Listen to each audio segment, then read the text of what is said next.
Good evening guys, कैसे हैं आप। एग्जाम गाइड एनालिसिस में आपका स्वागत है। दोस्तों, कल अपन नहीं मिल पाए। आज अपन शुरू करते हैं अपने एग्जाम गाइड एनालिसिस क्वेश्चन में। तो आज का अपना पहला क्वेश्चन है। वैसे आज की जो वीडियो है बहुत ही इंटरेस्टिंग होने वाली है। बहुत सारे टॉपिक हैं, बहुत लॉन्ग वीडियो भी हो जाएगा ये। अपन बहुत सारे टॉपिकों के बारे में, बहुत सारा करंट, बहुत सारा नॉलेज है, वो इस वीडियो में डिस्कस करेंगे। शुरू करते हैं आज के पहले क्वेश्चन के साथ। चुनाव आयोग ने चुनावी साक्षरता को बढ़ावा देने के लिए किसके साथ समझौता किया है? तो बताइए, हाल ही में चुनाव आयोग ने जो चुनावी एजुकेशन है, इलेक्शन एजुकेशन है, उसको बढ़ावा देने के लिए कौन सी संस्था के साथ समझौता किया है? तो दोस्तों, हाल ही में चुनाव आयोग ने जो अपना शिक्षा मंत्रालय है, एजुकेशन मिनिस्ट्री है, उसके साथ मिलकर चुनावी शिक्षा को बढ़ावा देने की बात कर रहा है। दोस्तों, अपन चुनाव आयोग के बारे में जान लेते हैं। ये एक बहुत इंपॉर्टेंट बॉडी है। तो दोस्तों, इलेक्शन कमीशन ऑफ इंडिया है, वो भारत की एक संवैधानिक संस्था है। ठीक है, पूछ लिया जाता है एग्जाम में कि यह संवैधानिक संस्था है, वैधानिक निकाय है या कैसा निकाय है।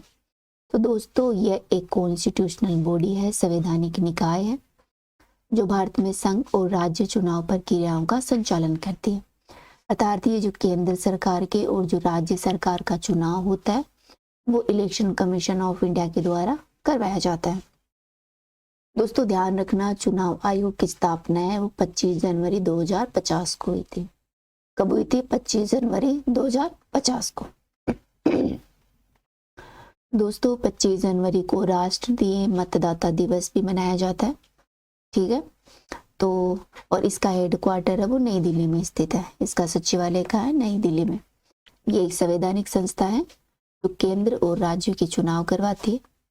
इसकी स्थापना 25 जनवरी 1950 में हुई थी और इसका सचिवालय है वो अपनी नई दिल्ली में स्थित है।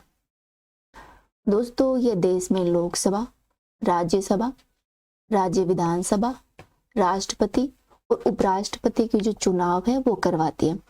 तो इलेक्शन कमीशन ऑफ इंडिया किसके चुनाव करवाते हैं, ये पूछ लिया जाए तो आप बता देना। लोकसभा, राज्यसभा, राज्य विधानसभाएं, राष्ट्रपति और उपराष्ट्रपति के जो चुनाव है वो इलेक्शन कमीशन ऑफ इंडिया द्वारा करवाए जाते हैं। दोस्तों, इसके द्वारा जो पंचायत और नगर पालिका के चुनाव है वो नहीं करवाए जाते। पंचायत और जो नगर पालिका के चुनाव है वो राज्य चुनाव आयोग द्वारा करवाए जाते हैं, जो कि अपने 73वें 74वें कॉन्स्टिट्यूशन अमेंडमेंट के थ्रू संविधान में जोड़ा गया था। राज्य निर्वाचन आयोग वो करवाता है।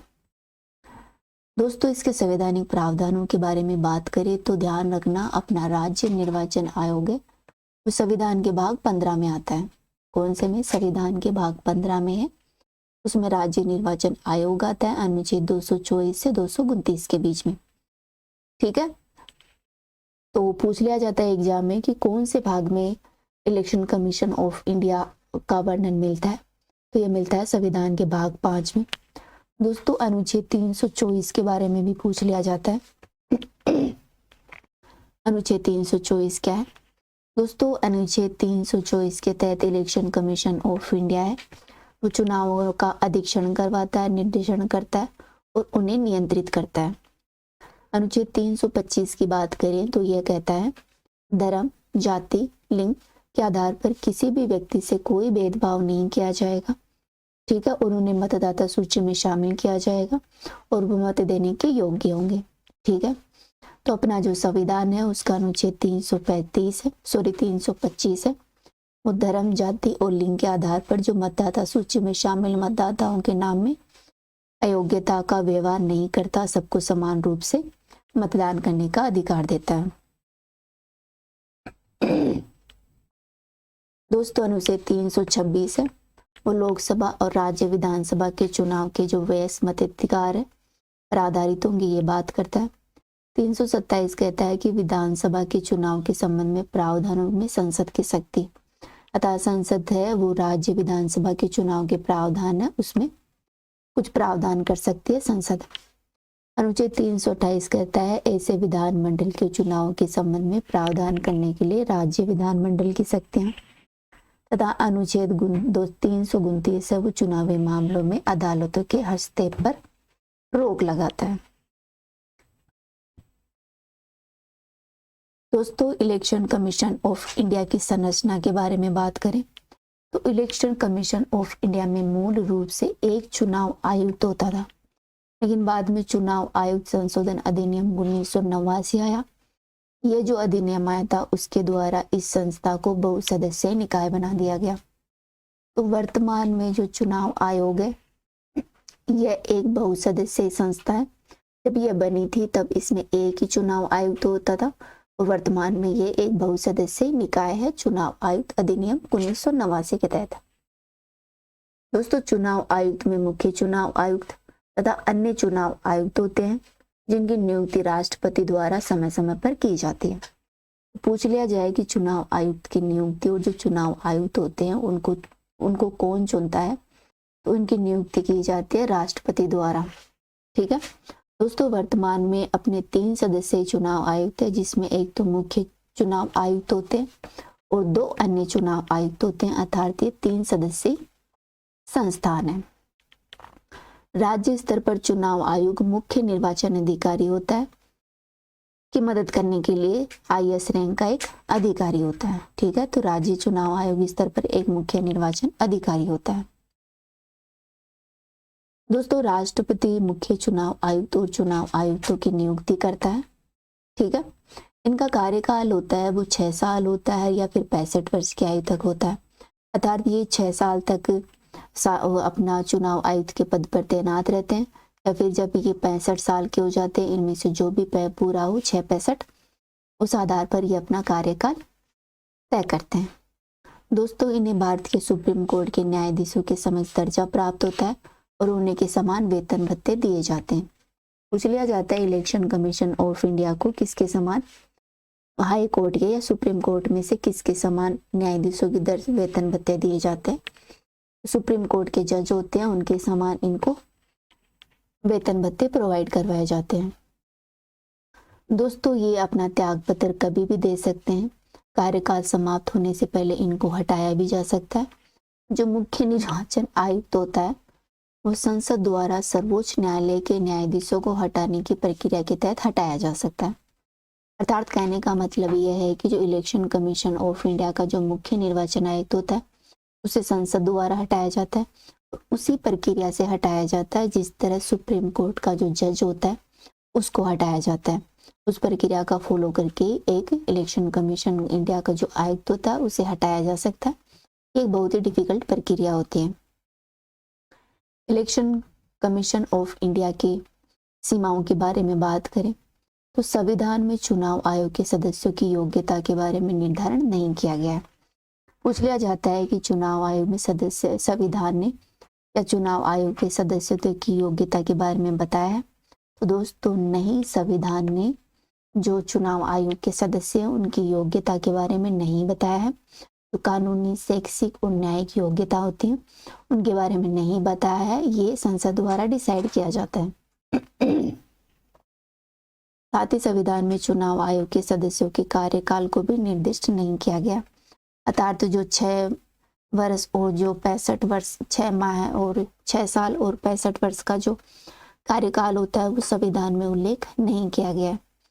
संविधान ने सेवानिवृत्त हो रहे चुनाव आयुक्तों को सरकार द्वारा किसी और नियुक्ति से वंचित नहीं करने का प्रावधान किया है।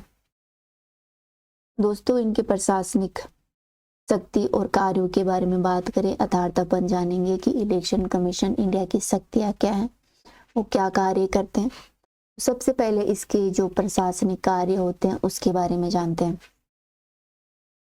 संसद के परिसीमन आयोग द्वारा अधिनियम के आधार पर देश भर में चुनाव निर्वाचन क्षेत्रों का निर्धारण किया जाता है। दोस्तों, जो अपना परिसीमन आयोग है जो कि हर जनसंख्या के बाद संसद द्वारा गठित किया जाता है, ये हर क्षेत्रों का जो चुनाव क्षेत्र है उसका निर्धारण करता है।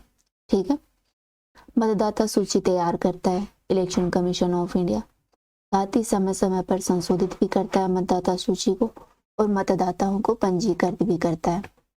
इलेक्शन कमीशन ऑफ इंडिया है वो राजनीतिक दलों को मान्यता देने के साथ साथ उन्हें चुनाव चिन्ह वो भी आवंटित करता है। चुनाव आयोग राजनीतिक दलों की आम सहमति से विकसित आचार संहिता है, कोड ऑफ कंडक्ट है, को सख्ती से पालन करवाता है। ठीक है, चुनाव आयोग जो आचार संहिता है राजनीतिक दलों का, तो चुनाव चल रहे होते हैं उस दौरान इसे लागू करता है, कोड ऑफ कंडक्ट को। दोस्तों, इलेक्शन कमीशन ऑफ इंडिया है वो चुनाव के संचालन हेतु चुनाव कार्यक्रम आयोजित करवाता है, चाहे वे आम चुनाव हो चाहे उपचुनाव हो, उनको ध्यान में रखते हुए जो चुनाव प्रोग्राम है उनका संचालन इलेक्शन कमीशन ऑफ इंडिया करवाता है। इसके साथ ही चुनाव आयोग है वो एक सलाहकारी और एक अर्धन्यायिक निकाय है। पूछ लिया जाता है कि चुनाव आयोग क्या एक अर्धन्यायिक निकाय है? यस, चुनाव आयोग एक अर्धन्यायिक निकाय है तथा एक सलाहकारी निकाय भी है। गाइस, संविधान के तहत संसद और राज्य विधानसभाओं के मौजूदा सदस्यों के चुनाव के बाद अयोग्यता के मामले में आयोग के पास सलाहकार अधिकार क्षेत्र है। ठीक है, संविधान यह अधिकार देता है चुनाव आयोग को कि संसद और जो राज्य विधानमंडल के सदस्य हैं, अगर वे अयोग्य है, इस मामले में आयोग है वो अपनी सलाह देने का अधिकार रखते हैं। दोस्तों, ऐसे सभी मामलों में आयोग की राय है वो राष्ट्रपति और जो राज्यपाल होता है उन पर बाध्यकारी होती है। अर्थात संसद के जो सदस्य होते हैं उनके अयोग्यता के मामले में चुनाव आयोग की सलाह है वो राष्ट्रपति पर बाध्यकारी है, और राज्य विधानमंडल के सदस्यों में अयोग्यता संबंधी सलाह है वो राज्यपाल पर बाध्यकारी होती है। इसके अलावा चुनाव में भ्रष्ट आचरण में दोषी पाए जाने वाले व्यक्तियों के मामले जो कि सुप्रीम कोर्ट और हाई कोर्ट में सामने आते हैं को इस सवाल हेतु आयोग की राय ली जाती है कि क्या ऐसे व्यक्ति को अयोग्य घोषित किया जा सकता है, यदि हाँ तो वो किस अवधि के लिए अयोग्य घोषित किया जा सकता है। तथा चुनाव आयोग में जो कोई दोषी पाया जाता है उसका आचरण भ्रष्ट होता है, तो जो सुप्रीम कोर्ट हाई कोर्ट के समक्ष उनके मामले होते हैं उन पर आयोग अपनी राय देता है। दोस्तों, आयोग के पास राजनीतिक दलों के विभाजन और विलय संबंधी विवादों को निपटाने की अर्धन्यायिक शक्तियां होती है। इससे रिलेटेड है इसकी अर्धन्यायिक शक्तियां, जो राजनीतिक दल है उनका विभाजन हो गया, उनके विलय को मिलाने के लिए आयोग के पास ऐसे किसी उम्मीदवार को अयोग्य घोषित करने की शक्ति है जो कि समय के भीतर और कानून द्वारा निर्धारित तरीके से अपने चुनावी खर्चों को लेखा जोखा करने में विफल रहा है। ठीक है, ये इलेक्शन कमीशन ऑफ इंडिया की शक्तियां हैं। अपन इस लेक्चर में जान लिया इलेक्शन कमीशन ऑफ इंडिया के बारे में। अब अपना अगला क्वेश्चन है, हाल ही में किस विश्वविद्यालय ने अंतर्राष्ट्रीय संगीत और नृत्य उत्सव की मेजबानी की है? बताओ कौन सी यूनिवर्सिटी है दिल्ली, कानपुर, भोपाल, चंडीगढ़ में से कौन सी यूनिवर्सिटी है जिसने इंटरनेशनल संगीत नृत्य उत्सव का आयोजन किया है? तो दोस्तों, हाल ही में जो अपनी चंडीगढ़ यूनिवर्सिटी है उसमें इंटरनेशनल जो संगीत और डांस है उनका उत्सव का आयोजन किया गया है। अगला, हाल ही में श्रीलंका के त्रिकोमाली में भारतीय स्टेट बैंक की शाखा का उद्घाटन किसने किया है? बताइए, भारतीय स्टेट बैंक की जो त्रिकोमाली शाखा है उसका उद्घाटन किसने किया है? दोस्तों, हाल ही में जो अपनी निर्मला सीतारमन है, अपनी वित्त मंत्री है, उनके द्वारा इसका उद्घाटन किया गया है। अगला क्वेश्चन है, फीफा पुरुष विश्व कप 2034 की मेजबानी कौन सा देश कर रहा है? तो बताओ दोस्तों, जो 2034 का फीफा पुरुष वर्ल्ड कप होगा इसकी मेजबानी कौन करेगा? दोस्तों, इसकी मेजबानी करेगा अपना सऊदी अरेबिया। ठीक है, अगला है, ढूंढाड़ किसका प्राचीन नाम है?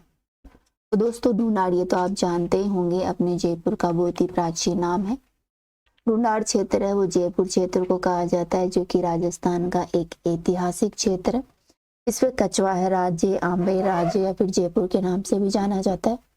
यह क्षेत्र मध्य पूर्व अर्थात उत्तरी पूर्वी राजस्थान में स्थित है। दोस्तों, ढूंढाड़ क्षेत्र में जयपुर, दौसा, सवाई माधोपुर, टोंक, करौली आदि क्षेत्र आते हैं। इस क्षेत्र के उत्तर पश्चिम में अरावली है, अजमेर है वो इसके पश्चिम में है, जबकि दक्षिण पश्चिम में इसके मेवाड़ है, हाड़ौती इसके दक्षिण में है, जबकि अरवर, करौली और भरतपुर है वो इसके पूर्व में स्थित क्षेत्र है। दोस्तों, दुलेराय नामक एक व्यक्ति था जिसने सर्वप्रथम कछवा वंश की स्थापना की थी। इन्होंने 1137 में कोह राज्य के जो मीणा थे उनको हराकर ढूंढाड़ राज्य को बसाया था और कोह नामक स्थान को अपनी राजधानी बनाया था। बाद में काकिल देव नामक एक आमेर के राजा थे जिन्होंने आमेर की जो मीणा है उनको हराकर आमेर जो खोह नामक राजधानी थी उसको बदलकर आमेर को राजधानी बना लिया था। यह है ढूंढाड़ क्षेत्र। अगला क्वेश्चन है, मध्य प्रदेश का सोमनाथ किसे कहा जाता है? बताइए, मध्य प्रदेश का सोमनाथ किसे कहते हैं? तो जो भोजपुर क्षेत्र है उसे मध्य प्रदेश का सोमनाथ कहा जाता है। अपना 7वां क्वेश्चन है, संवाद कौमुदी नामक अखबार की स्थापना निम्नलिखित में से किसने की थी? तो बताइए दोस्तों, जो संवाद कौमुदी पत्रिका है वो किसकी है? ईश्वर चंद्र विद्यासागर, रास बिहारी बोस, राजा राम मोहन राय या शशि कुमार घोष में से कौन से व्यक्ति हैं जिन्होंने संवाद कौमुदी अखबार निकाला था? तो दोस्तों यह पत्रिका है अपने राजा राम मोहन राय की। अब अपन चर्चा करेंगे राजा राम मोहन राय के बारे में। दोस्तों, राजा राम मोहन राय का जन्म है वो 1772 ईस्वी में राधानगर हुगली जिले में हुआ था। हुगली जिला जो वर्तमान का जो बंगाल प्रेसिडेंसी है वहां पर एक रूढ़िवादी हिंदू परिवार था, वहां पर इनका जन्म हुआ था। इनकी शिक्षाओं के बारे में बात करें तो इन्होंने उच्च अध्ययन के लिए ये पटना गए थे, वहां से इन्होंने अरबी फारसी का अध्ययन किया। ठीक है दोस्तों, इन्होंने कुरान, प्लेटो और अरस्तु के कार्यों का अरबी अनुवाद किया। साथ ही सूफीवादी जो रहस्य कवियां हैं उनके कार्यों को भी पढ़ा। 15 वर्ष की आयु तक राजा राम मोहन राय ने बंगाल, फारसी, अरबी, संस्कृत, हिंदी, अंग्रेजी आदि भाषाओं को सीख लिया था। तो ये पूछ लिया जाता है एग्जाम में कि राजा राम मोहन राय को कौन कौन सी भाषाओं का ज्ञान था? तो उन्होंने बांग्ला, अरबी, फारसी, संस्कृत, अंग्रेजी और हिंदी भाषाओं का अच्छी तरीके से ज्ञान था। दोस्तों, राजा राम मोहन राय का जो सामाजिक और राजनीतिक और जो आर्थिक योगदान रहा समाज में, उनके बारे में अपन यहाँ पर अब जान लेते हैं। दोस्तों, राजा राम मोहन राय ब्रिटिश संवैधानिक शासन प्रणाली के तहत लोगों को दी जाने वाली नागरिक स्वतंत्रता से प्रभावित थे और उनकी प्रशंसा भी करते थे। वह सरकार की उस प्रणाली के लाभों को भारतीय लोगों को पहुंचाना चाहते थे। अर्थात ब्रिटिश शासन की जो संवैधानिक शासन प्रणाली थी जिसमें लोगों को नागरिक स्वतंत्रता प्राप्त थी,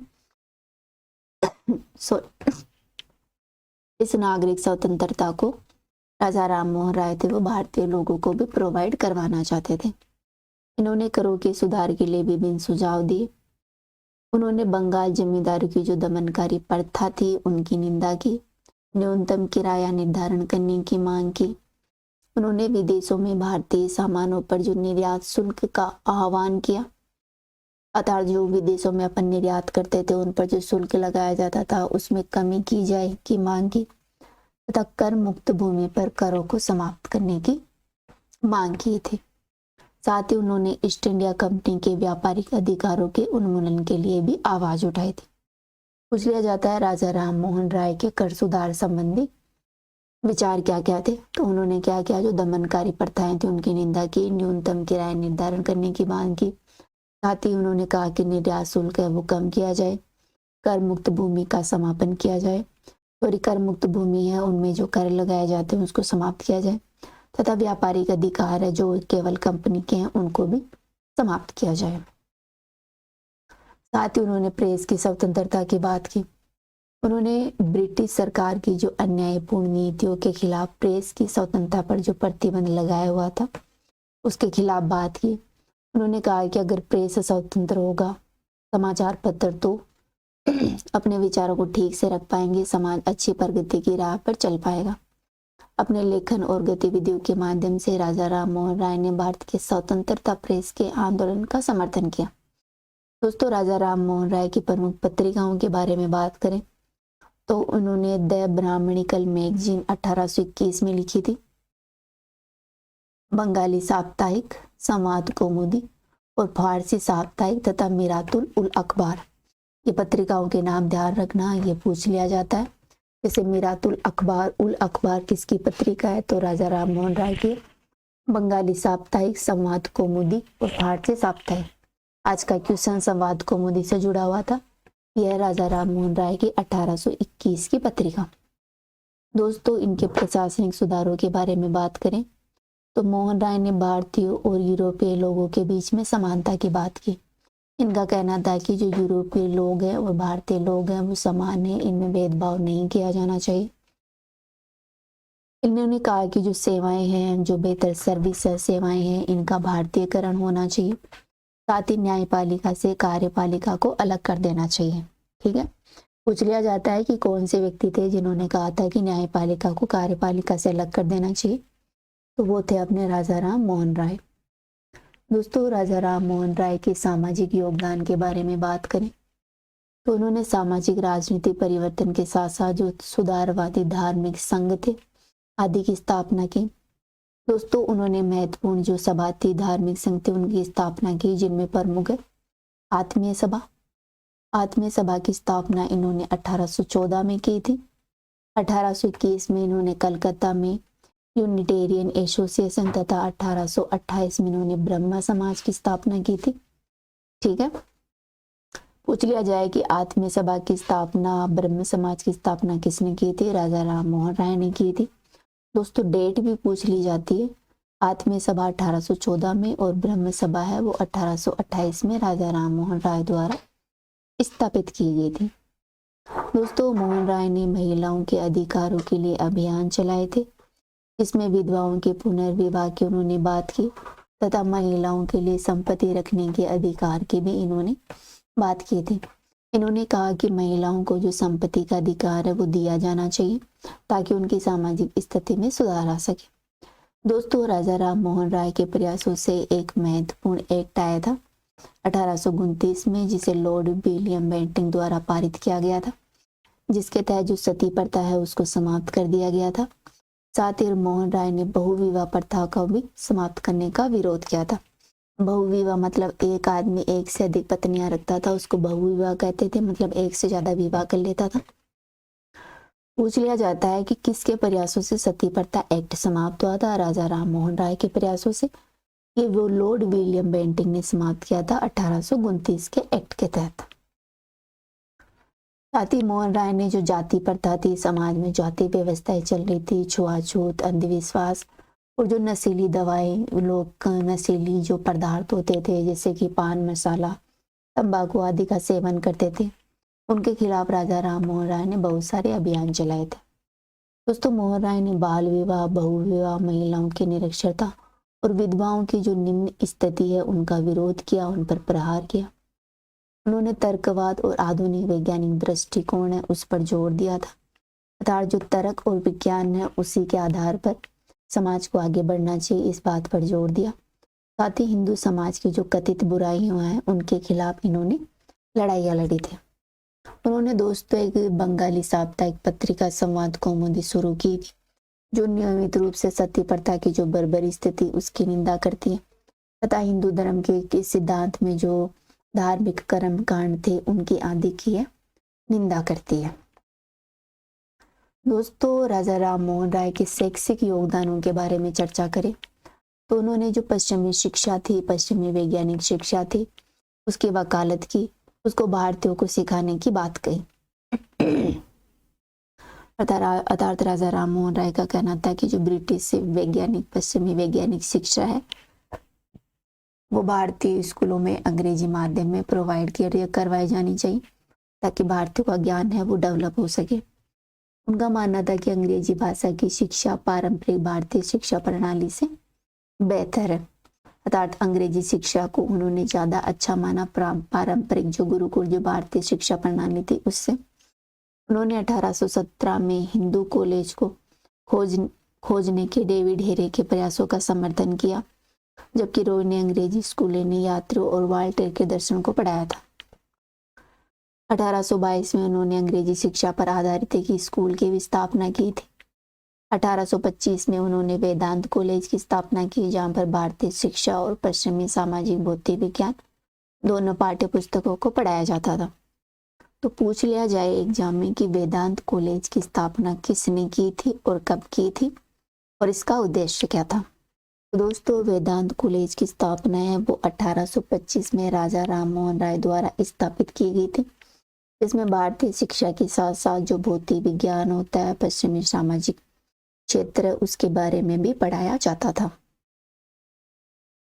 दोस्तों अब बात करते हैं राजा राम मोहन राय के धार्मिक योगदान के बारे में। उन्होंने धार्मिक योगदान क्या दिए समाज में? तो दोस्तों 1803 में उनके द्वारा प्रकाशित पहली जो पुस्तक थी उसका नाम था फुतुहत उल मोहावद्दीन, अर्थात देवताओं के लिए उपहार, जो तर्कहीन धार्मिक मान्यताओं को उजागर करती है।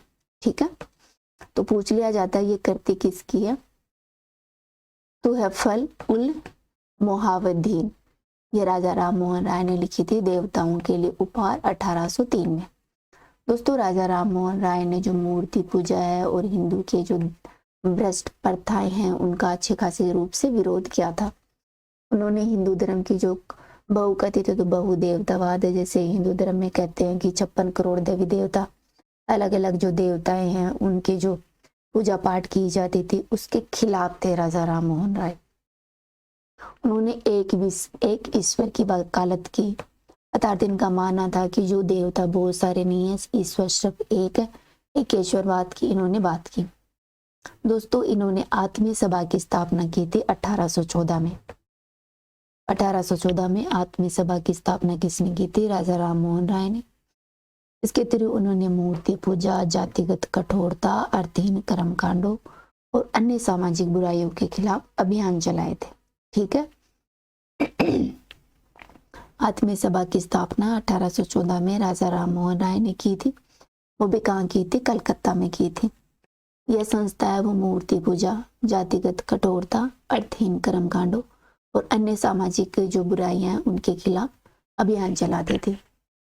साथ ही राजा राम मोहन राय ने ईसाई धर्म के कर्मकांडों की आलोचना की, अर्थात इन्होंने जो ईसाई धर्म था उसकी भी आलोचना की, उसमें जो कर्मकांड होते थे उनकी आलोचना की। और ईसा मसीह का जो अवतार रूप इन्होंने बताते हैं ईसाई धर्म में, इसको राजा राम मोहन राय ने खारिज कर दिया था। प्रिंसेप्ट ऑफ जीसस में उन्होंने न्यू टेस्टामेंट के नैतिक और दार्शनिक संदेश को अलग करने की कोशिश की, जिसकी उन्होंने प्रशंसा की इसके चमत्कारी कहानियों से।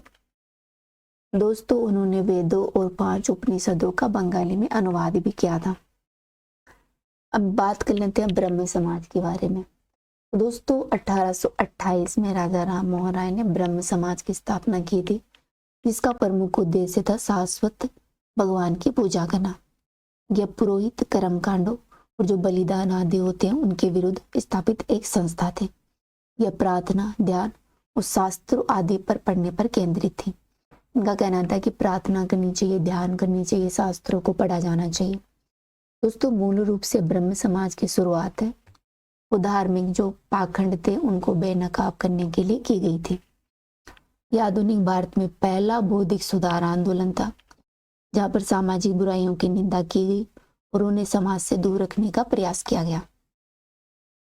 इससे भारत में तर्कवाद और ज्ञान का उदय हुआ, जिसने परोक्ष रूप से राष्ट्रवादी आंदोलन को बढ़ावा दिया।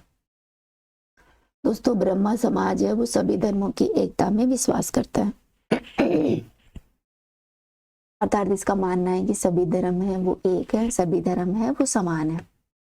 ब्रह्म समाज के प्रमुख नेताओं के बारे में बात करें तो इसमें देवेंद्र नाथ टैगोर, जो कि रविंद्रनाथ टैगोर के पिता थे, केशव चंद्र सेन, पंडित विश्वनाथ शास्त्री और रविंद्रनाथ टैगोर इसके प्रमुख नेता थे।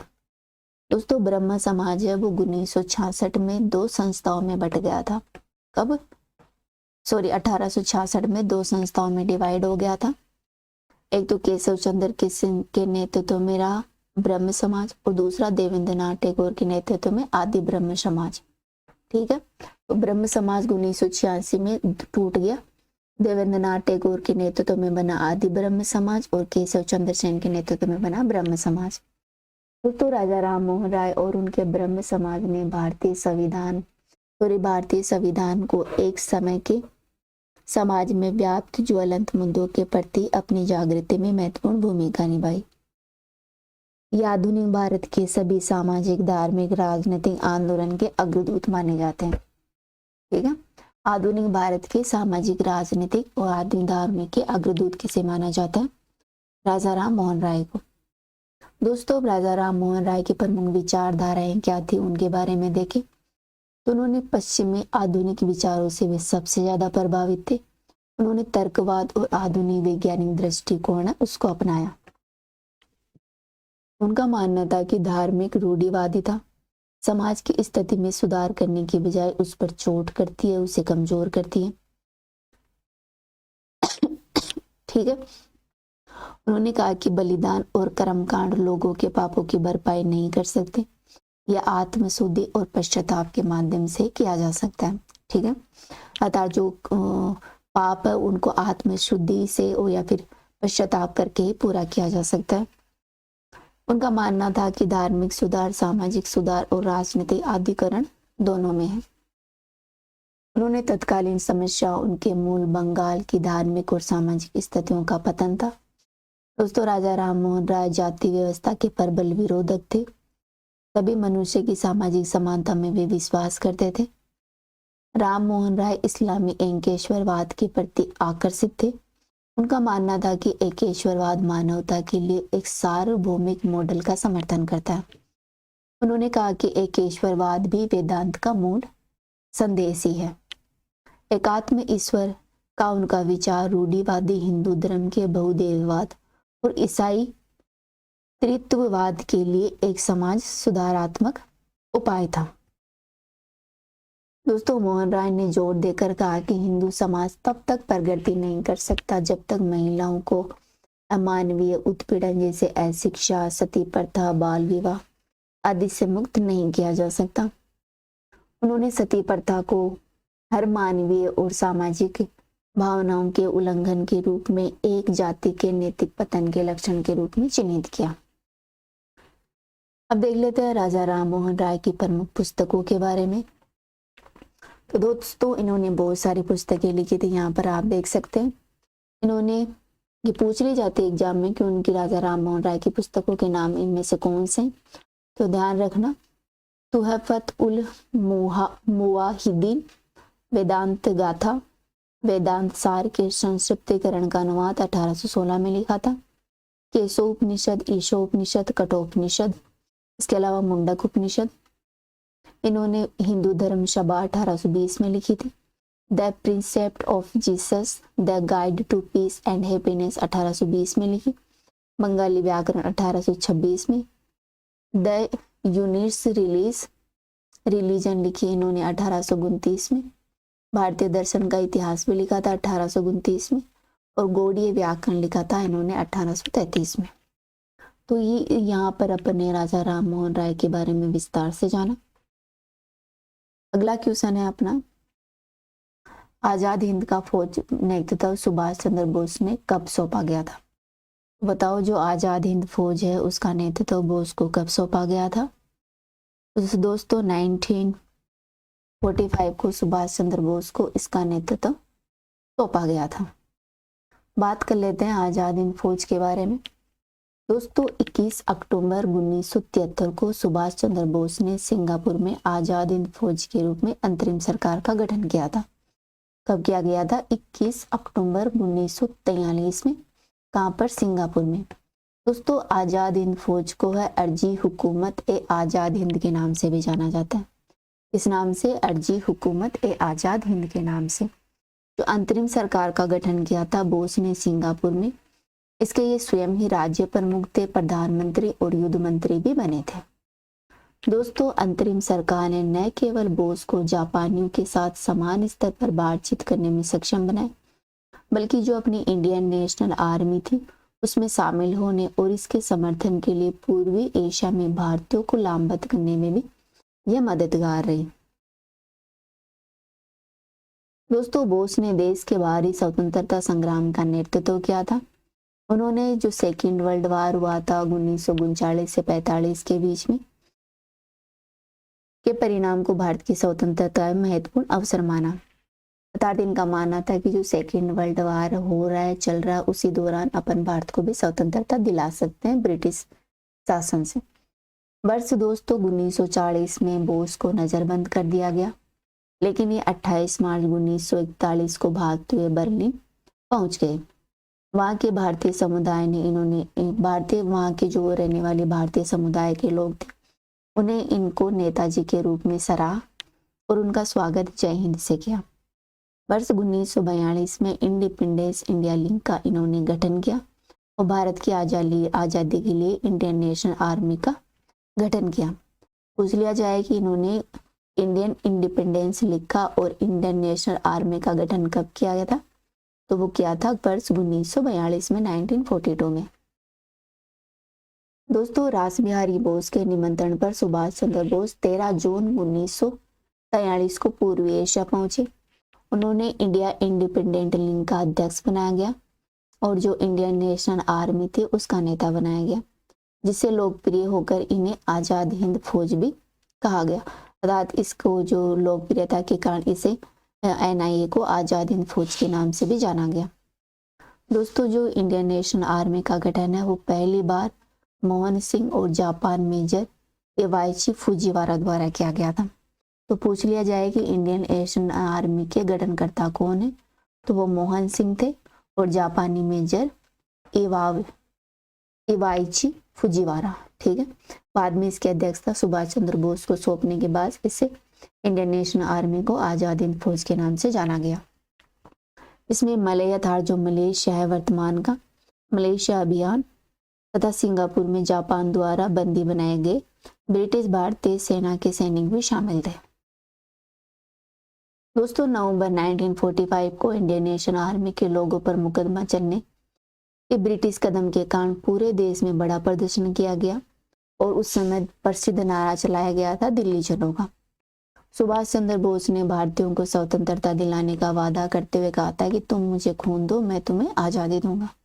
यह नारा किसका था? सुभाष चंद्र बोस का। तुम मुझे खून दो, मैं तुझे आज़ादी दूंगा। अब बात कर लेते हैं सुभाष चंद्र बोस के बारे में भी। दोस्तों, इनका जन्म है वो 23 जनवरी 1897 में उड़ीसा के कटक शहर में हुआ था। कब? 23 जनवरी 1897 में उड़ीसा के कटक में ये जन्मे थे। इनकी माता का नाम प्रभावती दत्त बोस था और पिता का नाम जानकीनाथ बोस था। दोस्तों, सरकार के द्वारा 23 जनवरी को पराक्रम दिवस के रूप में सेलिब्रेट किया जाता है, जिस दिन इनकी बर्थ एनिवर्सरी आती है। इनकी शिक्षा और प्रारंभिक जीवन के बारे में बात करें तो इन्होंने 1919 में ICS इंडियन सिविल सर्विस के एग्जाम पास की थी, लेकिन बोस ने ये नौकरी नहीं की और वहां से त्यागपत्र दे दिया। दोस्तों, बोस है वो विवेकानंद की शिक्षाओं से बहुत ज्यादा प्रभावित थे और इनको अपना आध्यात्मिक गुरु मानते थे, जबकि चित्तरंजन दास को अपना राजनीतिक गुरु मानते थे। ये पूछ लिया जाता है एग्जाम में कि सुभाष चंद्र बोस के आध्यात्मिक गुरु कौन थे और राजनीतिक गुरु कौन थे, तो इनके आध्यात्मिक गुरु है वो स्वामी विवेकानंद थे और इनके राजनीतिक गुरु हैं वो चित्तरंजन दास थे। वर्ष 1921 में बोस ने चित्तरंजन दास की जो स्वराज पार्टी थी उसका एक समाचार पत्र था फॉरवर्ड का संपादन शुरू किया और इसके कुछ दिन बाद उन्होंने स्वराज नामक पत्रिका शुरू कर दी।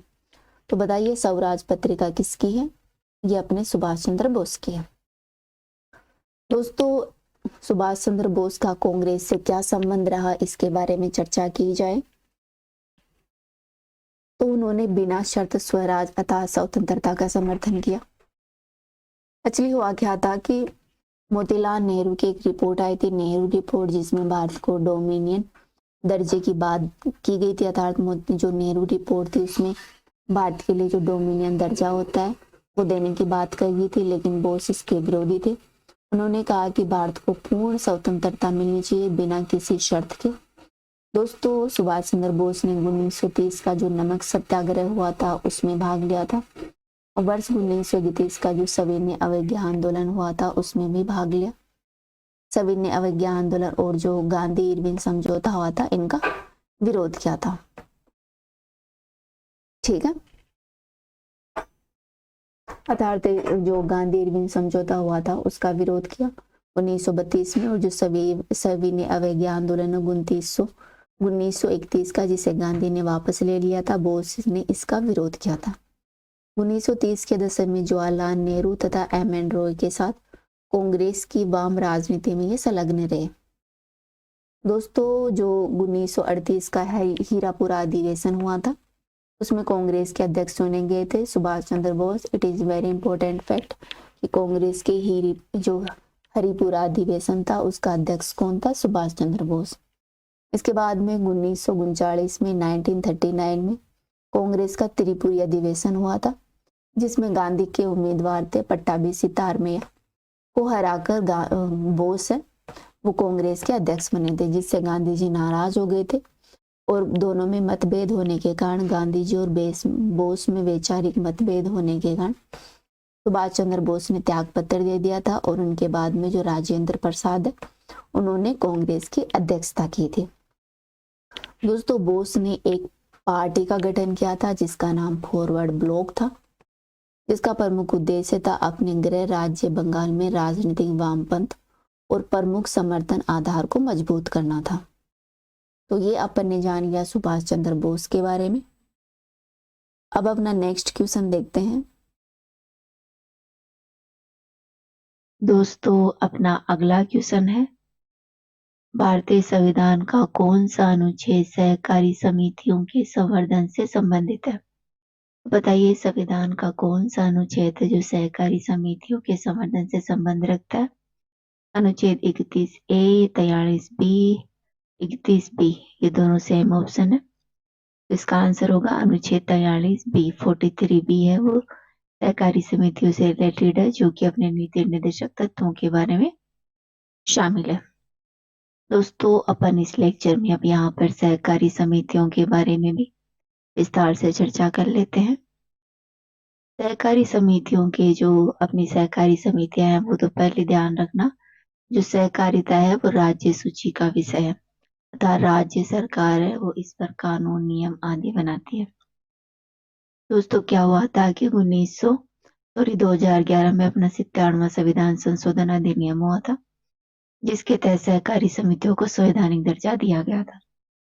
तो एग्जाम में पूछ लिया जाता है कि कौन से कॉन्स्टिट्यूशन अमेंडमेंट के थ्रू सहकारी समितियों को संवैधानिक दर्जा दिया गया था, तो वो है अपना 97वां 97 कॉन्स्टिट्यूशन अमेंडमेंट 2011।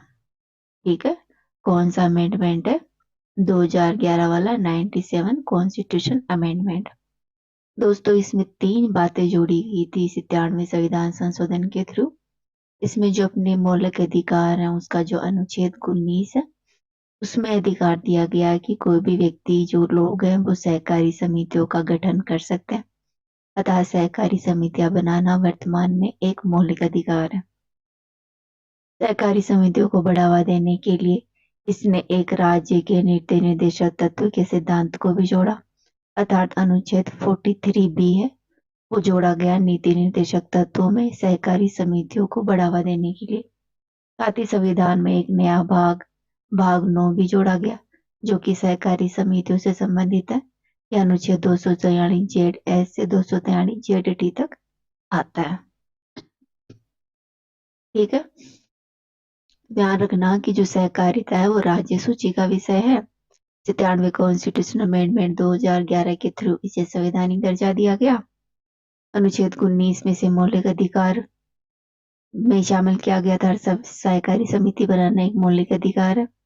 अनुच्छेद 43B है वो सहकारी समितियों को बढ़ावा देगा, जो कि DPSP में शामिल है। इसके अलावा संविधान में एक नया भाग जोड़ा गया, भाग 9 भी, जो कि सहकारी समितियों से संबंधित है। सहकारी समितियों के संवैधानिक प्रावधानों के बारे में बात करें तो दोस्तों, ये एक स्वैच्छिक संगठन है जो कि सदस्यों के लोकतांत्रिक नियंत्रण और सदस्यों की आर्थिक सहभागिता को बढ़ाता है, साथ ही स्वायत्त कार्य प्रणाली के सिद्धांतों पर आधारित है। दोस्तों, इस आधार पर जो राज्य विधानमंडल है वो सहकारी समितियों की स्थापना करता है, नियम बनाता है और उनसे बंद करने संबंधी नियम भी राज्य विधानमंडल बनाता है। तो बताइए, सहकारी समितियों की स्थापना कौन करता है? वो करता है अपना राज्य विधानमंडल। ध्यान रखना, सहकारी संस्थाओं की स्थापना कौन करता है? राज्य विधानमंडल। तो राज्य विधानमंडल है वो इससे संबंधित नियम कानून आदि बनाता है। इसको कैसे खोलना है, बंद करना आदि से संबंधित जो कानून है वो राज्य विधानमंडल द्वारा बनाए जाते हैं। दोस्तों, इस बोर्ड के सदस्यों और इसके पदाधिकारियों की संख्या के बारे में बात करें तो यह कौन डिसाइड करता है कि बोर्ड के सदस्य कितने होंगे, पद के जो अधिकारी होते हैं वो कितने होंगे? तो दोस्तों यह काम है वो राज्य विधानमंडल का है। राज्य विधानमंडल तय करता है कि बोर्ड के जो निदेशक होते हैं उनका बोर्ड का निदेशक कौन होगा, सहकारी समितियों की संख्या में जो सदस्य हैं निदेशक वो कितने होंगे। तो दोस्तों ये सदस्य हैं वो अधिकतम 21 से ज्यादा नहीं होने चाहिए, अर्थात राज्य विधानमंडल ज्यादा से ज्यादा इस निदेशक मंडल में 21 सदस्य बैठा सकता है, इससे ज्यादा सदस्यों की संख्या वो यहाँ पर निर्धारित नहीं कर सकता। दोस्तों जिस समिति में अनुसूचित जनजाति और जो जाति हैं शेड्यूल कास्ट और शेड्यूल ट्राइब्स के लोग शामिल होते हैं, इसके साथ ही महिलाएं शामिल होती हैं, तो वैसी सहकारी समितियों में शेड्यूल कास्ट और शेड्यूल ट्राइब्स के लिए एक एक सीट रिजर्व होती है, साथ ही महिलाओं के लिए 2 सीटें रिजर्व करने का प्रावधान है, और यह प्रावधान कौन करेगा? राज्य विधानमंडल। ठीक है, सहकारी समिति में एक एक सीट है वो अनुसूचित जाति और जनजाति के लिए, जबकि 2 सीटें हैं वो महिलाओं के लिए आरक्षित है, और यह प्रावधान कौन करता है? राज्य विधानमंडल। बोर्ड के सदस्यों और पदाधिकारियों का कार्यकाल निर्वाचन तिथि से 5 साल तक का होता है, अतः जो राज्य विधानमंडल जो सदस्य जो बोर्ड के निर्वाचित सदस्य होते हैं 21 सदस्य से ज्यादा नहीं होने चाहिए, उनका कार्यकाल कितना होगा? 5 साल का, अतः जब से वो चुने गए हैं उसके बाद वे कितने दिन तक रह सकते हैं? 5 साल के लिए 5 साल का इनका टाइम पीरियड होता है। ठीक है, इसके अलावा राज्य विधानमंडल बोर्ड के सदस्यों के रूप में बैंकिंग, प्रबंधन, वित्तीय या किसी भी अन्य संबंधित क्षेत्र में विशेषज्ञता रखने वाले व्यक्तियों के संयोजन का नियम बना सकता है। दोस्तों इस सहयोजित सदस्यों की संख्या 2 से अधिक नहीं होगी, जो कि जो 21 निदेशक सदस्य होते हैं इसके अलावा यहाँ पर बात हो रही है। साथ ही सहयोजित सदस्यों को सहकारी समितियों के किसी चुनाव में वोट देने या बोर्ड के अधिकारियों के रूप में निर्वाचित होने का अधिकार भी नहीं है, अतः ये सहयोजित सदस्य होते हैं जो कि 2 से अधिक नहीं होने चाहिए। ये ना तो चुनाव में वोट डाल सकते हैं और ना ही निर्वाचित होने का अधिकार रखते हैं। दोस्तों सहकारी समितियों के क्रियाशील निदेशक बोर्ड के भी सदस्य होंगे, ऐसे सदस्य गिनती निदेशक के कुल सदस्यों में नहीं शामिल होंगे। ठीक है, बोर्ड के सदस्यों के चुनावों के बारे में बात करें तो दोस्तों यह सुनिश्चित करने के लिए बोर्ड जो बहिर्गम बोर्ड है उनके सदस्यों का कार्यकाल समाप्त होने के तुरंत बाद नवनिर्वाचित सदस्य पदभार ग्रहण कर लेते हैं, और बोर्ड का चुनाव कार्य अवधि पूरा होने के पहले किया जाएगा। ठीक है, मतदाता सूची बनने के काम की देखभाल, निर्देशन, नियंत्रण, सहकारी समितियों का चुनाव करने का अधिकार विधानमंडल द्वारा तय किए गए निकायों का होगा। ठीक है, अर्थात राज्य विधानमंडल तय करेगा कि कौन सा निकाय है वो मतदाता सूची की देखभाल करेगा, उसका निर्देशन करेगा, उस पर नियंत्रण रखेगा और सहकारी समितियों का चुनाव आयोजित करवाएगा। ठीक है दोस्तों, आगे बात करें बोर्ड का विघटन, निलंबन और अंतरिम प्रबंधन के बारे में कि सहकारी समितियों का विघटन कैसे होता है। तो किसी भी बोर्ड को 6 से अधिक समय तक विघटित नहीं किया जा सकता या निलंबित नहीं रखा जा सकता। ठीक है दोस्तों, कोई सहकारी समिति गठित की जाती है तो उसे 6 माह से अधिक समय तक विघटित नहीं रखा जा सकता, अर्थात उसे निलंबित नहीं किया जा सकता। 6 माह पूरे होने पर पुनः निर्वाचन चुनाव आयोजित करवाए जाते हैं सहकारी समितियों में। किन आधारों पर इसका निलंबन और विघटन हो सकता है? बोर्ड का जो बोर्ड होता है, निदेशक बोर्ड होता है सहकारी समितियों का, किन आधारों पर उसका विघटन निलंबन हो सकता है? पहला है लगातार काम पूरा नहीं करने पर, काम करने में लापरवाही बरते जाने पर, बोर्ड द्वारा सहकारी समितियां इसके सदस्यों के हितों के खिलाफ कोई काम नहीं करने पर, बोर्ड के गठन और कामकाज में गतिरोध की स्थिति बनने पर, तथा राज्य के कानून के अनुसार चुनाव कराने में निर्वाचित निकाय के विफल होने पर। ठीक है, ये 5 प्रमुख कारण हैं जिनके पूर्ण नहीं होने से बोर्ड का निलंबन अर्थात उसको बोर्ड को समाप्त किया जा सकता है।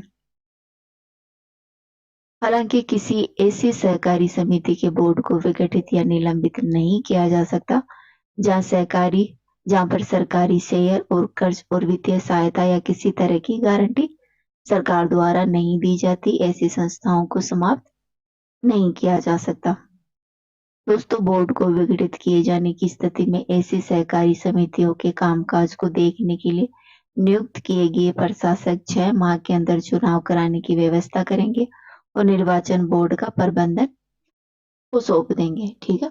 अर्थात कोई जो बोर्ड होता है, अगर उसका विघटन हो गया है, जो अपने ये कारण पड़े, ये कारण दे रखे, इन कारणों से किसी बोर्ड का अगर विघटन हो जाता है, तो जो राज्य विधानमंडल है वो किसी को प्रशासक को नियुक्त करती है चुनाव कराने के लिए, और ये चुनाव है वो 6 माह के अंदर होने चाहिए। ठीक है। तो ये चुनाव आयोजित करवाए जाएंगे 6 माह के भीतर और नए बोर्ड का गठन किया जाता है।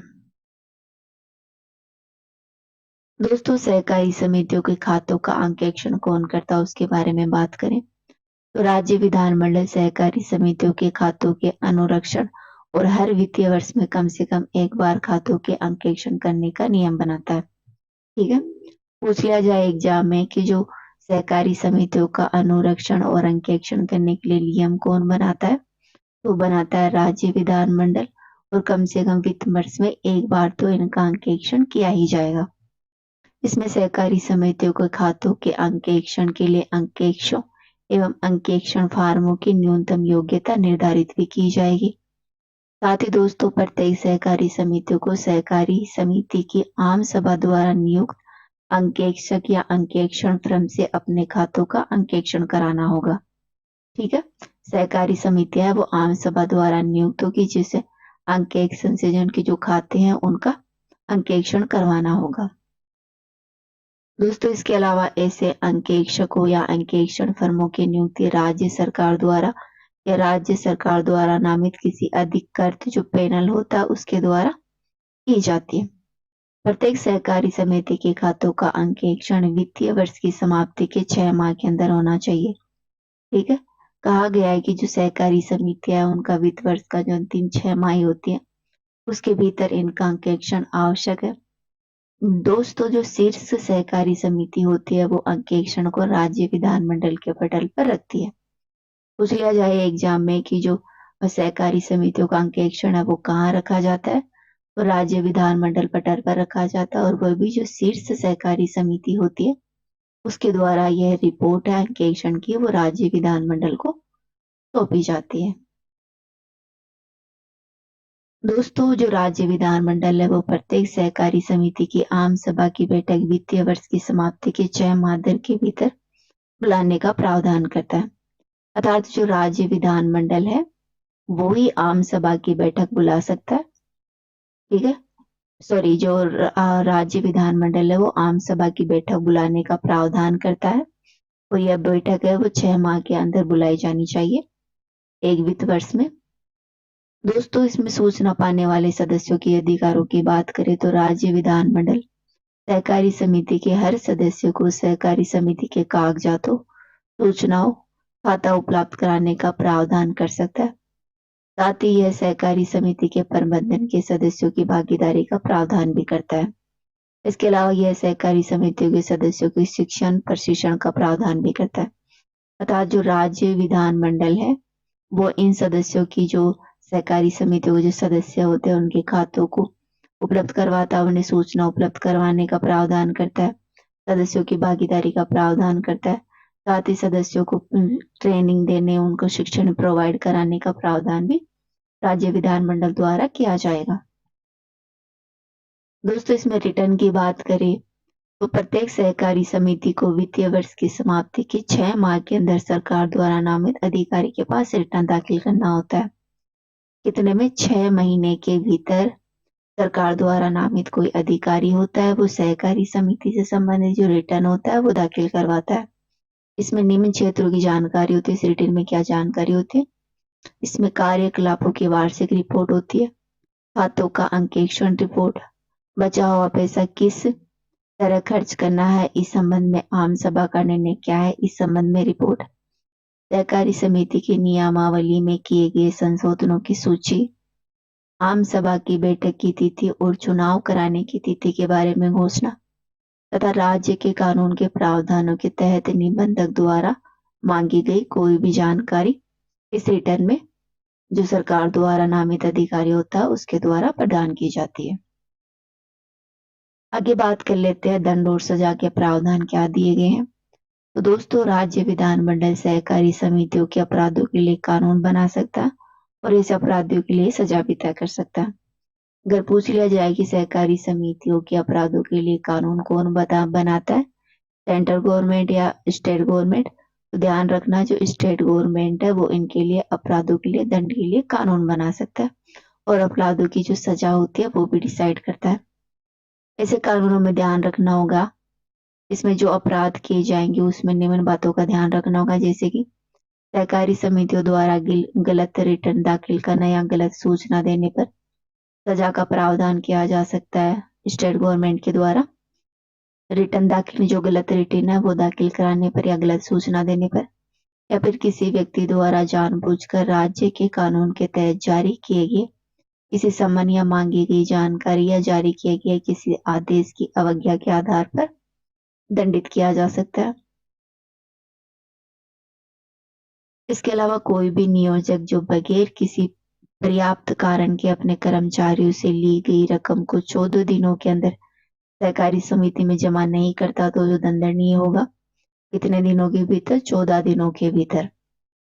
इसके अलावा कोई भी अधिकारी जो सहकारी समितियों के जो दस्तावेज होते हैं, कागजात होते हैं, लेखा जोखा की जो कागजात है, अभिलेख है, नकदी गिरवी रखे गए सामान को जानबूझकर अधिकृत अधिकारी को नहीं सौंपता तो वो दंडनीय, वो अपराधी होगा। तथा कोई भी व्यक्ति जो बोर्ड के सदस्य और पदाधिकारियों के चुनाव के दौरान, चुनाव या फिर चुनाव के बाद में गलत तरीके से इस्तेमाल करता है तो वो भी अपराधी माना जाएगा और राज्य विधानमंडल उसे दंडित कर सकता है।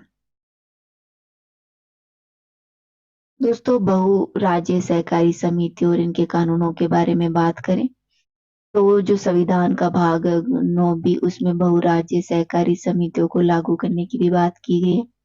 इसका क्रियान्वयन राज्य विधानमंडल, राज्य के कानून और राज्य सरकार द्वारा क्रमशः संसद, केंद्रीय कानून या फिर केंद्र सरकार के हवाले से किए गए बदलाव के अनुसार किया जाता है। साथ ही केंद्र शासित प्रदेशों में कानून के क्रियान्वयन की बात करें तो इस खंड के अनुसार केंद्र शासित प्रदेशों में लागू होंगे, लेकिन राष्ट्रपति इसके लिए निर्देश दे सकता है कि उनके द्वारा निर्देशित कानून का कोई खास प्रावधान या अंश वहां पर लागू नहीं होगा। ठीक है, राष्ट्रपति है वो केंद्र शासित प्रदेशों में सहकारी समितियों को लागू करवाते हैं और कोई राष्ट्रपति कोई खास प्रावधान है या फिर कोई नियम है, अगर वो यूनियन टेरिटरीज में लागू नहीं कर सकते तो उस पर राष्ट्रपति रोक लगा सकता है। कौन? राष्ट्रपति।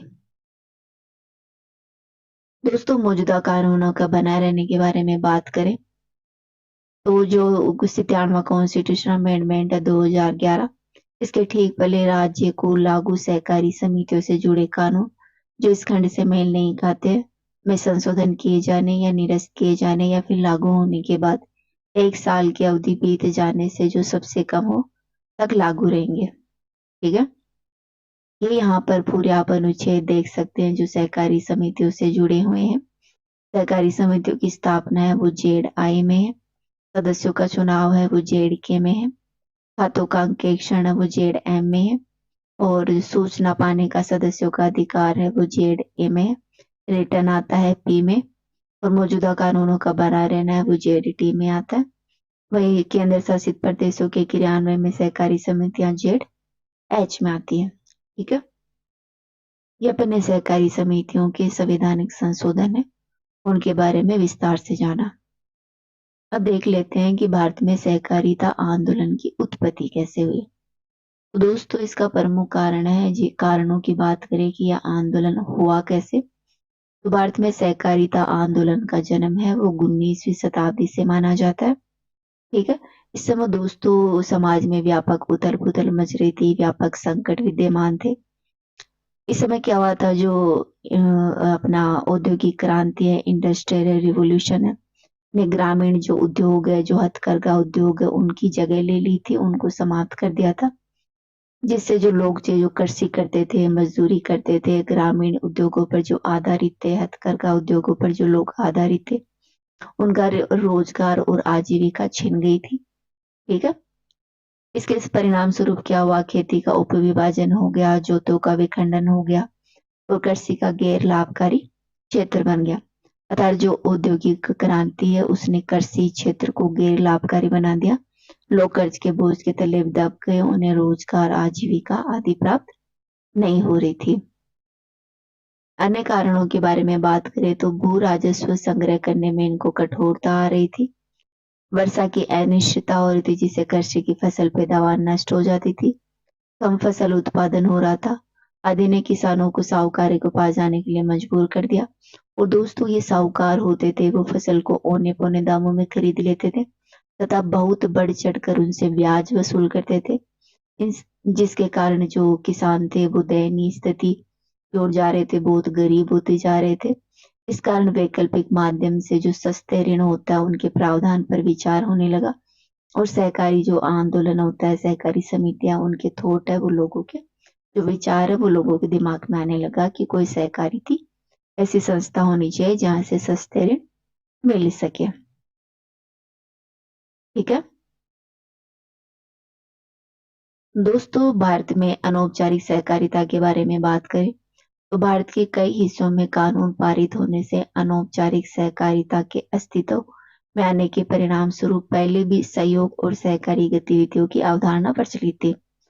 पहले से जो अनौपचारिक जो सहकारी समितियां जो अवधारणाएं प्रचलित थी, उनके नाम अगर कुछ एक की बात करें तो उनमें देवराय, वनराय, चीट फंड, कुरी, भिस्सी फंड, फड़ आदि हैं। जैसे फड़ हो गया, देवराय, चीट फंड, कुरी आदि ये जो सहकारिता के एक रूप माने जाते हैं जो कि अनौपचारिक सहकारिता आने से पहले चल रहे थे समाज में। दोस्तों, मद्रास प्रेसिडेंसी ने निधि या जो पारस्परिक ऋण होता है, ये संघों को संगठित करने का काम किया था। पंजाब में सहकारी पंजाब में सह साझेदारी लाभों के लिए गांवों की सामान्य भूमि को नियंत्रित करने हेतु 1891 में सहकारिता के तर्ज पर एक सोसाइटी का गठन किया गया था। कब किया था? 1891 पंजाब में किया गया था। सामान्य गांव की जो भूमि होती है उसको नियंत्रित करने के लिए। ये सभी प्रयास विशुद्ध रूप से स्वैच्छिक थे और गैर सरकारी थे। जो कि प्रयास किए जा रहे थे सहकारिता में, ये लोगों की स्वेच्छा पर आधारित थे और इन्हें गवर्नमेंट कंट्रोल कर नहीं करी थी। दोस्तों, जो सबसे पहला आधिकारिक कदम उठाया गया था वो सर विलियम बेडरबर्न ने उठाया था। इन्होंने क्या किया था कि दक्षिण के विद्रोह के बाद जो ग्रामीण ऋणग्रस्तता थी, अतः जो दक्षिण दक्कन के क्षेत्र में जो विद्रोह हुआ था, जिसका प्रमुख कारण माना जाता है ग्रामीण जो लोग थे वो ऋण के ग्रस्त हो गए थे, ब्याज के तले दब गए थे। इसी विरुद्ध में यहाँ पर कृषि बैंकों की स्थापना का प्रस्ताव दिया था। इन्होंने दिया था, विलियम बेडरबर्न ने दिया था। कृषि बैंकों की स्थापना का प्रावधान किया था। ठीक है, ताकि जो लोग हैं वो ऋण के तले दब रहे हैं उनको बचाया जा सके। दोस्तों, अब बात करते हैं स्वतंत्रता के पहले सहकारी आंदोलन का क्या चरण रहा भारत में। तथा स्वतंत्रता को आजादी मिलने से पहले सहकारिता का क्या प्रचलन था देश में, उसके बारे में बात करें तो इसको दो चरणों में बांट सकते हैं। पहले चरण की बात करें तो 1904 से 1911 के बीच में बात करें सहकारिता के बारे में। इस दौरान भारत का पहला सहकारी अधिनियम आता है। भारतीय अकाल आयोग ने सरकार को भारत को सहकारी समिति शुरुआत करने के लिए सर एडवर्ड लो की अध्यक्षता में एक समिति का गठन किया था। ठीक है, तो ध्यान रखना, जो भारतीय अकाल आयोग बना था वो 1901 में बना था। इसने सर एडवर्ड लो है, सर एडवर्ड लो, इसकी अध्यक्षता में एक समिति का गठन किया था।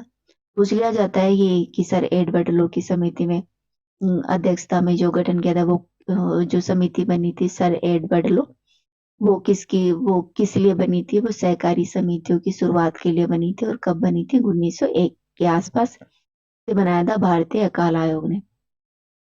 दोस्तों, इस समिति ने अपनी 1903 में रिपोर्ट जारी कर दी थी और वर्ष 1904 में पहला सहकारी ऋण समिति एक्ट आया था।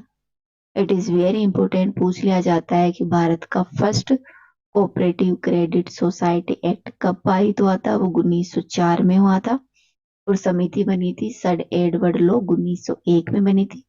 इस एडवर्ड समिति ने 1903 में रिपोर्ट दी। रिपोर्ट के बाद में 1904 में भारत का पहला कोऑपरेटिव क्रेडिट सोसाइटी एक्ट बना था।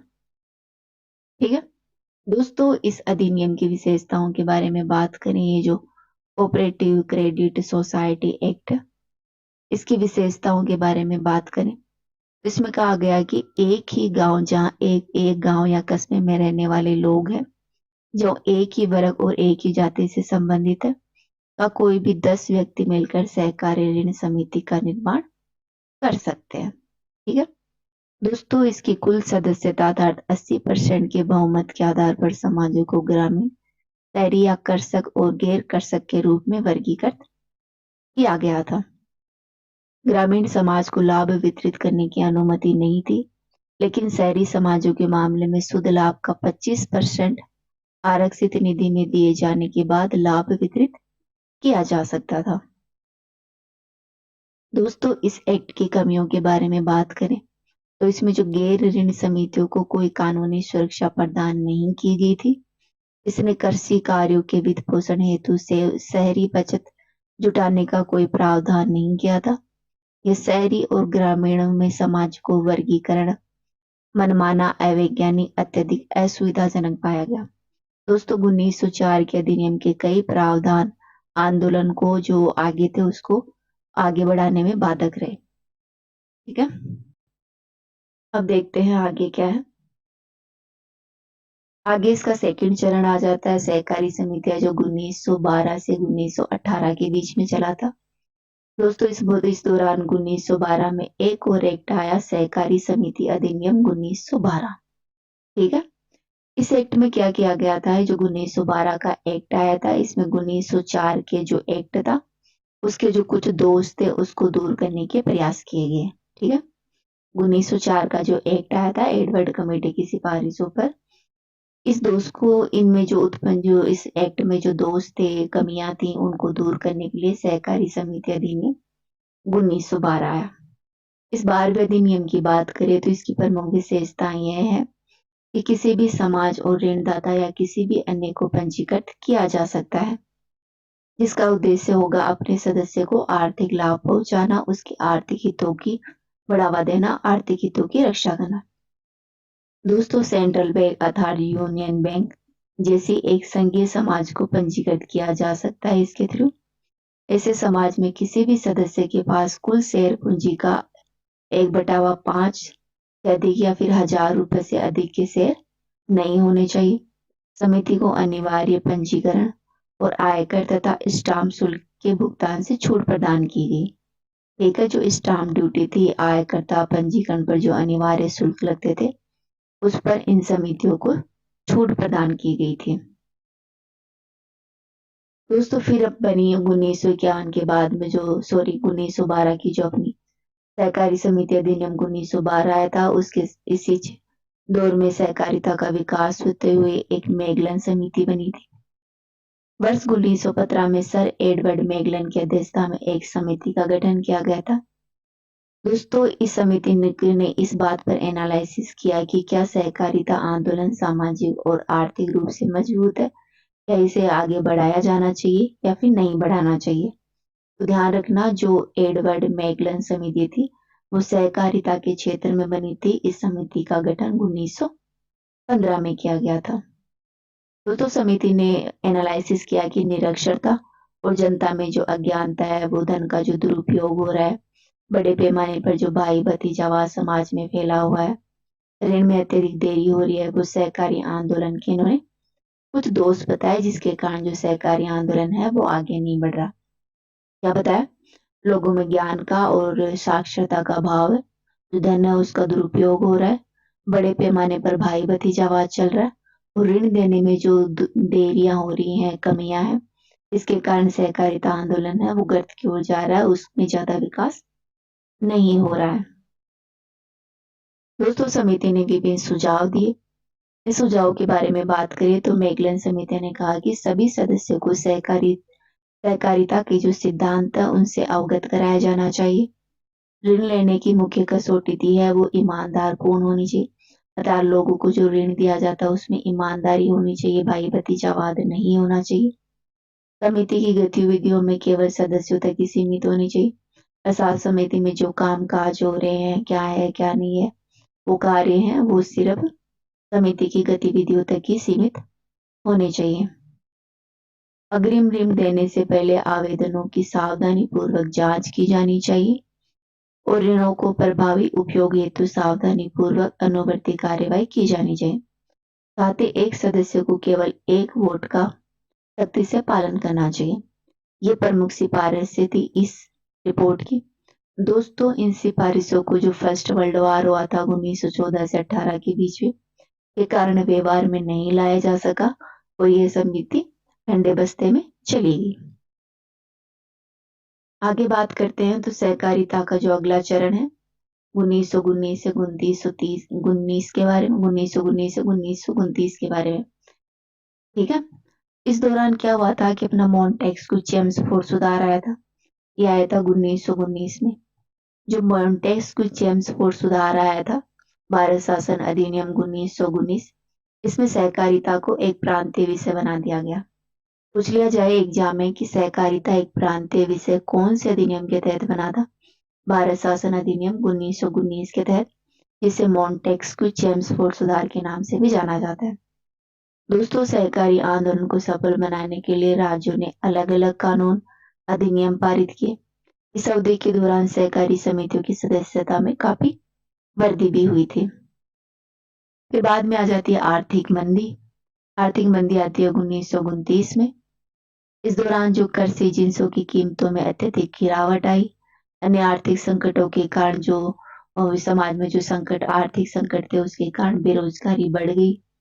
कृषक समितियों का ऋण, जो कर सकते हैं, जो समितियां थी उनका ऋण नहीं चुका पाई, जिससे सहकारी समितियां डूबने लगी, क्योंकि लोगों की जो फसल थी वो बर्बाद हो रही थी। आर्थिक संकटों के साधन उनके पास नहीं थे, उनके पास अधिक बकाया राशि थी, वो अप्रत्याशित रूप से बढ़ गई। सहकारी समितियों की स्थिति अत्यधिक खराब हो गई थी आर्थिक मंदी के कारण 1929 के आसपास। दोस्तों, इसके बाद में सहकारी समितियों का पुनर्गठन किया गया 1929 से 1946 के बीच में। पुनर्गठन की बात करें तो सहकारी समितियों के पुनर्गठन की संभावनाओं की जांच के लिए मद्रास, बॉम्बे, त्रावणकोर, मैसूर, ग्वालियर, पंजाब में विभिन्न समितियों का गठन किया गया। वर्ष 1937 में कांग्रेस मंत्रालय कई राज्यों में सत्ता में आया और उसने सहकारिता आंदोलन का प्रचार प्रसार किया और सहकारी समितियों को पुनर्जीवित करने का प्रयास किया। 1929 की जो आर्थिक मंदी आ गई थी, इसके कारण सहकारी समितियां तबाह हो गई थी और फिर बाद में इनका पुनर्गठन किया गया। दोस्तों, सेकेंड वर्ल्ड वार के बाद जो निर्मित असामान्य स्थितियां थी, उन्होंने सहकारी समितियों को दूरगामी उनका विकास किया। कृषि वस्तुओं की कीमतें बढ़ने लगी, ग्रामीण किसानों को अतिरिक्त लाभ हुआ। गैर ऋण समितियां जैसे कि विपणन, उत्पादन, उपभोक्ता समाजों में तेजी से वृद्धि हुई, इससे सहकारी समितियों को बढ़ोतरी मिली। वर्ष 1945 में अखिल भारतीय सहकारी आयोजन समिति ने सहकारी आंदोलन के विकास को और भी गति प्रदान की। अब बात करते हैं सहकारी समितियों के संदर्भ में गांधीवादी दर्शन क्या है, समाजवादी दर्शन क्या है, उसके बारे में। तो समाजवादी समाज के निर्माण में सहयोग की बात करें कि समाजवादी समाज ने सहकारिता को कैसे बढ़ावा दिया, तो दोस्तों, गांधी जी के अनुसार समाजवादी समाज के निर्माण और सत्ता के पूर्ण विकेंद्रीकरण के लिए सहयोग आवश्यक होता है। उनका मानना था कि सहयोग लोगों को सशक्त बनाने के लिए महत्वपूर्ण साधनों में से एक, जिसके कारण वो बहुत आगे बढ़ सकते हैं। सहयोग के माध्यम से वो अपनी सामाजिक आर्थिक जो समस्याएं हैं उनका समाधान कर सकते हैं। दोस्तों, गांधी जी ने दक्षिण अफ्रीका में फिनिक्स आश्रम की स्थापना की थी। यह एक समाजवादी पद्धति में सहकारी संस्था के रूप में था। ठीक है, सर गांधी जी इसमें कहना है कि जो फिनिक्स आश्रम है उसकी स्थापना दक्षिण अफ्रीका में की गई थी, जो कि समाजवादी पद्धति पर आधारित एक तरह की सहकारी संस्था थी। दोस्तों, इसका उद्देश्य प्रत्येक सदस्य को दी गई जो 3 एकड़ भूमि है पर खेती करना और अनुपस्थित भूस्वामियों को एक वर्ग के उद्भव से रोकना था। ठीक है, ये पूछ लिया जाता है एक फिनिक्स आश्रम के बारे में। इसका उद्देश्य क्या था? 3 एकड़ भूमि पर खेती करने से रिलेटेड था।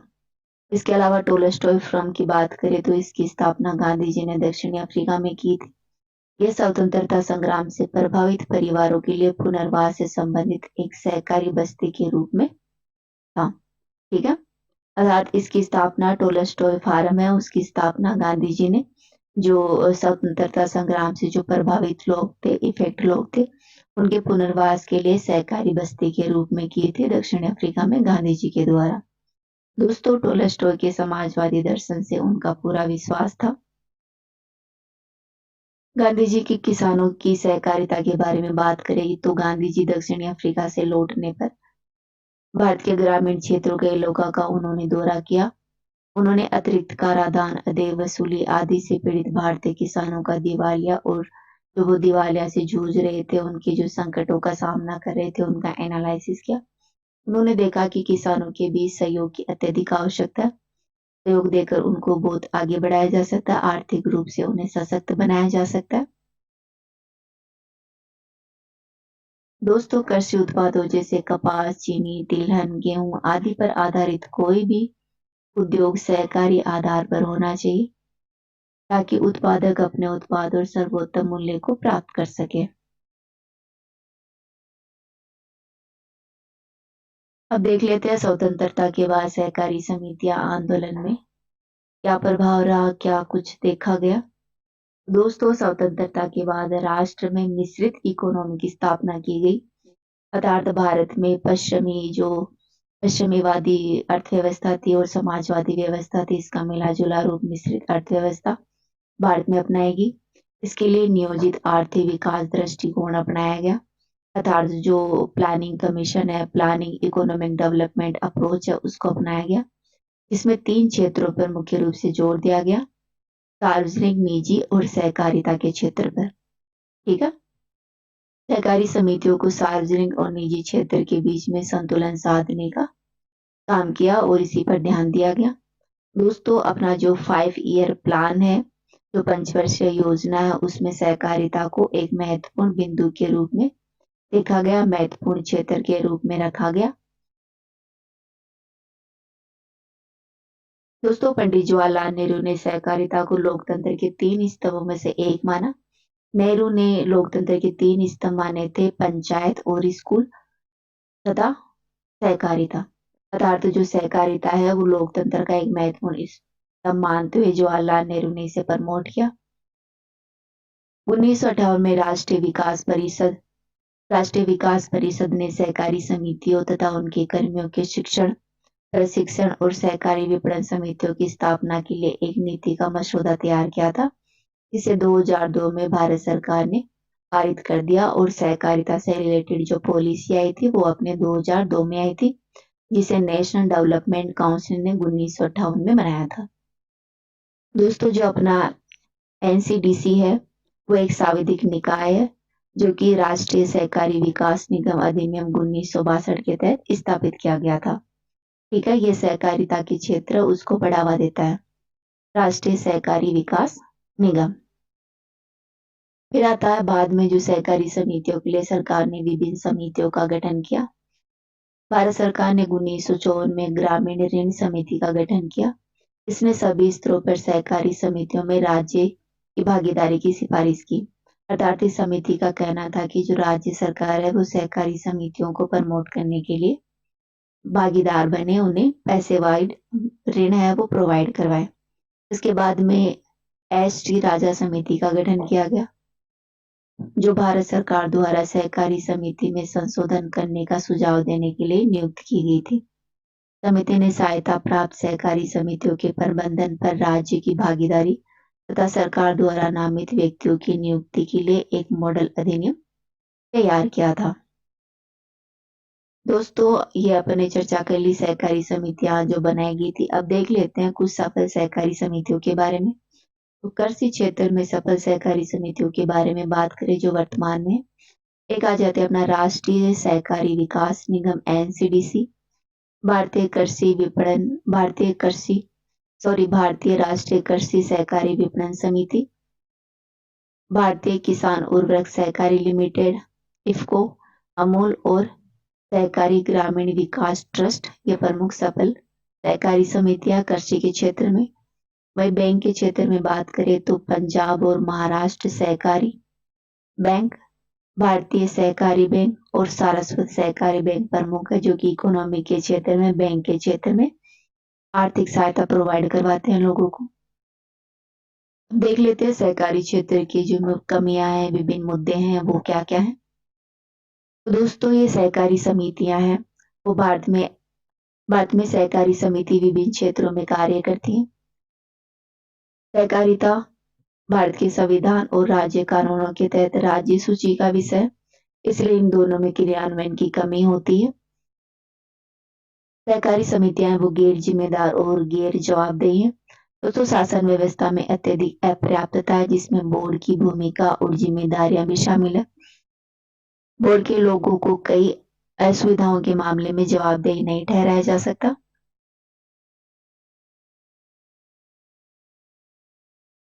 दोस्तों नीति निर्माताओं और जनता दोनों के बीच में सहकारी समितियों को आर्थिक संसाधनों के रूप में मान्यता देने का अभाव है। सक्षम पेशेवरों को आकर्षित करने और बनाए रखने की असमर्थता है। इसके अलावा सहकारी समितियों के पास पूंजी का अभाव होता है, सदस्यों के पास इक्विटी और हिस्सेदारी की कमी होती है। लोगों के पास सहकारिता से संबंधित जो आंदोलन है, नियम कानून, उनको क्या फायदे हो सकते हैं, क्या नुकसान हो सकते हैं, इनकी पूर्ण जानकारी नहीं, अर्थात उनमें जागरूकता का अभाव है। निष्कर्षतः हम देख सकते हैं कि भारतीय सहकारी समितियों की सामूहिकता को बढ़ावा देने और देश के सामाजिक पूंजी आधार को सुनिश्चित करने में अग्रणी भूमिका निभाता है। सामूहिकता और लोकतंत्र की भावना को बनाए रखने के लिए सहकारिता सबसे अच्छा माध्यम है। दोस्तों सहकारी समितियां जैसे सामाजिक संगठनों के एक बड़े नेटवर्क की उपस्थिति सामाजिक पूंजी के निर्माण और उपयोग में सहायक होंगी तथा जितनी अधिक सामाजिक पूंजी होगी विकास की संभावना उतनी ही अधिक होगी। ये है अपना अंतिम क्वेश्चन, लास्ट क्वेश्चन देख लेते हैं। निम्न में से कौन सा मिजो लोगों का पारंपरिक बांस नृत्य है? बताइए मिजो लोगों का जो परंपरागत बांस नृत्य है वो कौन सा है? इसका आंसर है दोस्तों चेराव। चेराव है वो मिजो लोगों का पारंपरिक बांस नृत्य है। ये यहाँ पर आंसर की दे रखी है, आप देख सकते हैं। तो इस वीडियो में इतना ही। थैंक यू, कल फिर मिलते हैं। Thank you.